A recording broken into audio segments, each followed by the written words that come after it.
Emma's going to be furious you're here, my mother whispered, gripping my arm as we stood in the hotel lobby. Her eyes darted nervously toward the ballroom where my sister's 30th birthday celebration was in full swing. She specifically said no family embarrassments. I smoothed down my designer suit, a ghost of a smile playing on my lips. At 32, I'd learned to find humor in my family's persistent misconception of my life. Don't worry, Mom. I'm not here to cause trouble. Mr. Harrison, the hospital board chairman, insisted I attend. My mother's grip tightened. The hospital? Are you working in the cafeteria there now? Emma said you'd taken some menial job after dropping out of medical school. Ah, Emma's version of events. How convenient that she'd forgotten the truth about my disappearance 3 years ago. Something like that, I replied, watching the color drain from my mother's face as Mr. Harrison himself approached us, his daughter Sophie by his side. Dr. Morrison, Sophie beamed, hugging me tightly. Dad and I were hoping to find you here early. My mother's jaw dropped. Doctor. Before I could respond, Emma's voice cut through the lobby like a knife. Catherine? What are you doing here? This is a private party. My sister stood in the ballroom doorway, resplendent in her red designer dress, her face twisted in an all-too-familiar look of disdain. The same look she'd worn 3 years ago when she'd announced to our entire family that I'd dropped out of medical school, too weak to handle the pressure.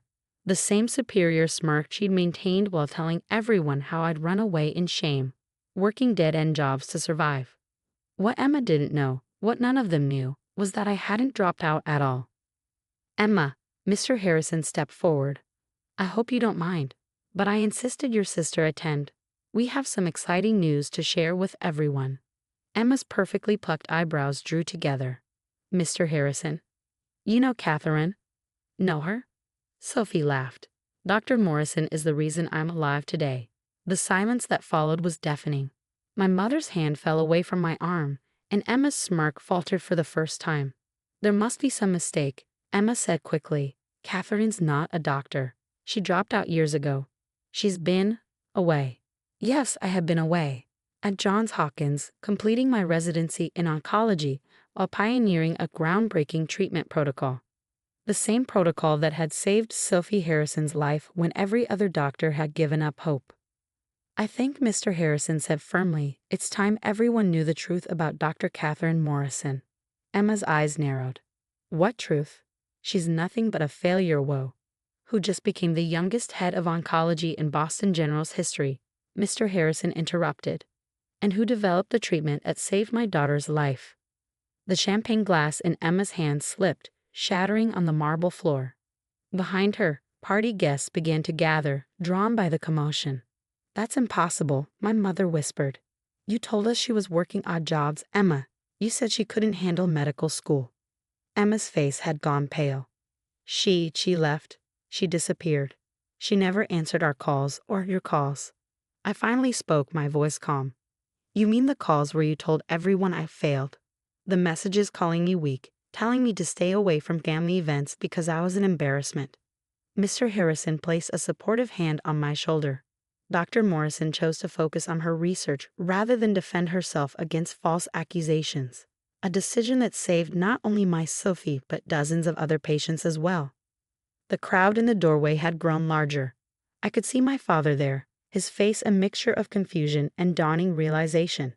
Aunt Patricia, who'd always been Emma's biggest supporter, stood with her hand over her mouth. Ladies and gentlemen, Mr. Harrison announced, his voice carrying through the lobby. I'd like you all to meet Dr. Catherine Morrison, Boston General's new head of oncology and the brilliant mind behind the Morrison protocol for aggressive cancer treatment.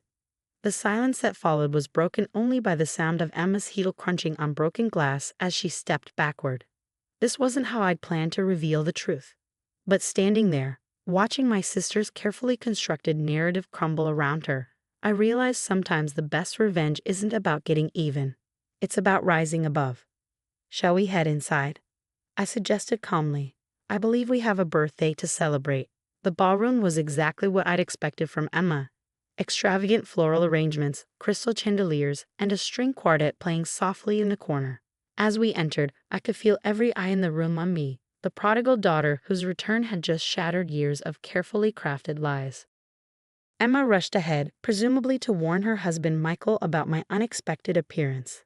I watched as she grabbed his arm, whispering urgently. His head snapped up, eyes widening as they met mine across the room. "Catherine." My father's voice came from behind me, uncertain and hesitant. "Why didn't you tell us?"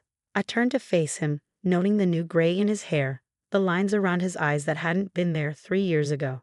"Would you have believed me over Emma?" His silence was answer enough. "Dr. Morrison," Sophie touched my arm gently. "Would you like to see the presentation we prepared?" Dad thought it would be the perfect way to announce the new cancer center. "New cancer center?" My mother's voice was faint. Mr. Harrison smiled broadly. "Yes, Boston General is opening a specialized treatment center, implementing Catherine's protocol. The Morrison Center for Advanced Cancer Treatment." The whispers in the room grew louder. I caught fragments of conversations. Morrison protocol, youngest department head, groundbreaking research. Emma's voice cut through the buzz, sharp and desperate. "This is my birthday party. You can't just come in here and take over with your stories." "Stories?" Sophie stepped forward, her voice firm. "Dr. Morrison spent 6 months treating me when every other doctor had given up. She worked through nights, refined her protocol, and saved my life. That's not a story, that's a miracle." I watched as Emma's friends, the same ones who'd heard for years about her failure of a sister, exchanged glances. The narrative was shifting, and she could feel her grip on it slipping away. "But you never came to family events," my mother said, still struggling to understand. "Christmas, Thanksgiving." "I was working," I replied simply. Someone's daughter was always fighting for their life. Someone's sister needed the treatment only I could provide. I chose to be there for them since I clearly wasn't welcome here. Michael approached, his lawyer's instincts probably telling him to damage control. "Catherine, this is quite a surprise. Emma was just telling me." "I'm sure she was," I interrupted smoothly. "Just like she told everyone I was working at a diner in Chicago when I was actually presenting my research at medical conferences. Or how about when she told Aunt Patricia I was too ashamed to show my face at her wedding, when I was actually in surgery saving a 12-year-old girl?" The string quartet had stopped playing. The entire room was watching our family drama unfold. Mr. Harrison cleared his throat. "If I may, I'd like to show everyone what Dr. Morrison has achieved." He nodded to Sophie, who pulled out a remote control. A screen descended from the ceiling, part of Emma's elaborate party setup, and suddenly the room was filled with images. Me in surgical scrubs, focused on a complex procedure. News headlines about the Morrison protocol's success rates. Pictures of recovered patients, including Sophie, beaming with renewed health. My recent appointment announcement at Boston General, featuring a professional headshot that made Emma's carefully curated party photos look amateur in comparison. While some people were spreading rumors, Sophie said clearly, Dr. Morrison was saving lives. I saw tears in my mother's eyes as she watched the presentation. My father couldn't seem to look away from a video clip of me explaining my treatment methodology to a panel of international doctors. Emma stood frozen, her perfect party imploding around her. Her carefully maintained image as the successful sister, the one who'd made it while I'd failed, was crumbling in real time. "I think," I said quietly, "I owe everyone an explanation. Yes, I left 3 years ago. Not because I failed, but because I needed to focus. Every time I came home, I had to defend myself against Emma's rumors, had to watch my family believe the worst of me. So I made a choice. I could either waste energy fighting lies, or I could put that energy into saving lives." Mr. Harrison stepped forward. "And that choice has made all the difference for families like mine. The Morrison Center will help us save thousands more." I could see Emma's hands trembling as she gripped her fresh champagne glass. Her perfect birthday party had turned into my vindication, and there was nothing she could do about it. Now I smiled. "I believe we were here to celebrate. Shall we continue with the party?" The string quartet resumed playing, but the atmosphere had shifted irreversibly. As guests began approaching me to congratulate me and ask about my work, I caught glimpses of Emma standing alone, watching her carefully constructed narrative about her failure of a sister dissolve into something she never expected, the truth. The evening progressed with a surreal quality. People who had once avoided eye contact with me at family gatherings now clamored for my attention. Emma's society friends, who'd listened to her stories about my failures for years, suddenly wanted to discuss medical breakthroughs and cancer research. I noticed Emma standing by the bar, downing her third champagne. Michael hovered nearby, his lawyer's mind probably calculating the damage to their social standing. After all, they'd spent years portraying me as the family disappointment, only to have me emerge as a pioneering doctor with a treatment center named after me. Catherine, my father approached, looking older and more uncertain than I'd ever seen him. Could we talk? Privately. I followed him to a quiet corner of the ballroom. He struggled for words, his hands fidgeting with his tie. I failed you, he finally said. I should have asked you directly instead of believing. Instead of believing Emma, I finished for him. Like you always did. He flinched. We thought we were protecting you. Emma said you were too proud to admit you couldn't handle medical school, that you'd rather disappear than face failure. And it never occurred to you to verify her story, to maybe call the medical school. I'm sorry, he whispered, his voice breaking. I'm so sorry. Before I could respond, my mother joined us, tears streaming down her face. All those Christmases, birthdays, we thought you were avoiding us because you were ashamed, but you were saving lives. I sent cards, I said quietly, every holiday. Emma told you she returned them. My mother's face crumpled. She said it was kinder, that you weren't ready to face us. Mr. Harrison's voice suddenly filled the room. Ladies and gentlemen, if I could have your attention, please. He stood at the front of the ballroom, Sophie beside him. While this is indeed a birthday celebration, I hope Emma won't mind if we take a moment to make an important announcement. Emma's face was a mask of barely contained fury as she watched her party being commandeered. Mr. Harrison continued, the Morrison Center for Advanced Cancer Treatment will open its doors next month, thanks to a generous grant from the Harrison Foundation, but more importantly, thanks to the brilliant doctor who never gave up, who chose to focus on saving lives rather than defending herself against unfair accusations. Sophie stepped forward. Dr. Morrison didn't just save my life. She gave hope to patients who had none. While some people, her eyes flickered to Emma, were spreading rumors about her disappearance, she was working 18-hour days, refining a treatment that would save dozens of lives. I felt a small hand slip into mine and looked down to see my niece, Emma's daughter Lucy, standing beside me. Aunt Catherine, she whispered, did you really save all those people?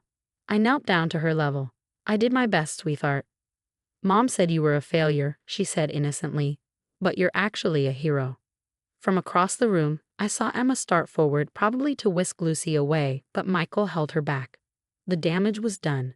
Her own daughter had spoken the truth they'd all been realizing throughout the evening.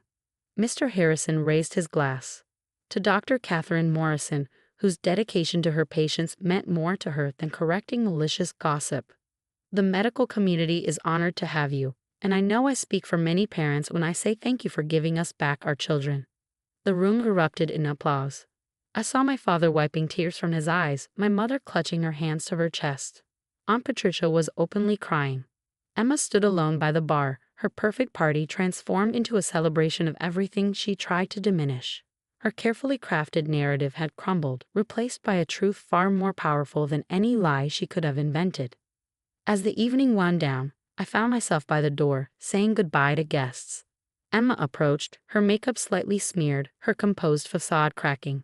You could have told them, she said, her voice barely audible. Any time in the past 3 years, you could have exposed my lies. I looked at my sister, really looked at her, and felt something close to pity. I had more important things to focus on than your lies, Emma. Lives to save, research to complete. Your stories about me? They said more about you than they ever did about me. She flinched as if I'd slapped her. Happy birthday, Emma, I said softly, turning to leave. I hope you got everything you deserved. As I walked out of the ballroom, I heard Mr. Harrison discussing plans for the center's opening ceremony with my parents. Emma's birthday party had become something else entirely. A reminder that success isn't about proving others wrong, but about staying true to what matters most. Sometimes the best revenge isn't revenge at all. It's simply letting the truth speak for itself.